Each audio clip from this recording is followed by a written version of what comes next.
Well, if it isn't, why isn't my downstream injector working? Season, okay? I know how it is. I had my first job where I was like, why isn't it working? There's 3 things that you didn't get told before you started that project that made it would have worked more often. Out of the box, these things are intermittent problem solvers, okay? About 60% of the time, they'll do just exactly what you're expecting. The other 40% of the time, the tubes suck down to the bottom of the bucket, the little hose that it comes with has collapsed, or your hose is curled up and it's sucking air instead. The little ball has gotten rusted, who knows? But we're gonna run through a couple little quick things that you should have done before you started your first job. First one is just get rid of this. I don't know what this is doing for anyone.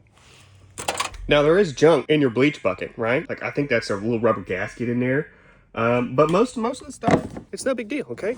It doesn't get stuck, it doesn't cause any issues. The next thing that I'm gonna do is I'm gonna ditch that clear hose that it comes with, and I'm gonna get some 1/4-inch vinyl braided hose. This is non-collapsing hose, and the issue with the clear stuff is the collapsing is really the issue, especially on warm days when the hose gets a little bit softer. When this downstream injector starts to suck chems really hard, it'll collapse the hose, and then you don't get any chems at all. So you've got an intermittent problem in there that gets solved when you change out this hose for a little bit better. The next problem is going to be the hose in a curl, because it always comes up in a nice curl, okay? So what you're gonna wanna do to fix that is you're gonna wanna get some 1/2-inch PVC pipe, cut you a nice foot length. You can use that to ensure that your tube doesn't curl up, and you always get a nice little, you can put it wherever you want. You can put it there, here, there, you know, whatever works for you. All right, the last upgrade, especially if you have the PVC pipe, it can have a habit of sucking itself to the bottom of the bucket, okay? That happens no matter what, but it's especially a problem when you get the PVC pipe. So you're gonna cut just a little nip off of it so it relieves the pressure. And yeah, this is ideal situations. Vinyl braided hose, get a PVC pipe, cut the hose, ditch the filter.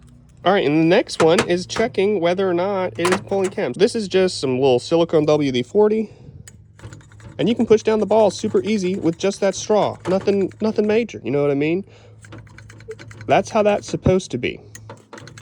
Sometimes they get bound up, like if you didn't rinse them out well enough, or like who knows, they get a little bound up. And what you can do is you can get a little Allen key and you can push it on real hard, and it breaks the rust around that little ball in there, because sometimes that causes intermittent problems as well. Not very fun. And it'll make it work a little bit longer. You know, it'll eventually start failing or whatever. Keep a couple extras, like they literally break, okay?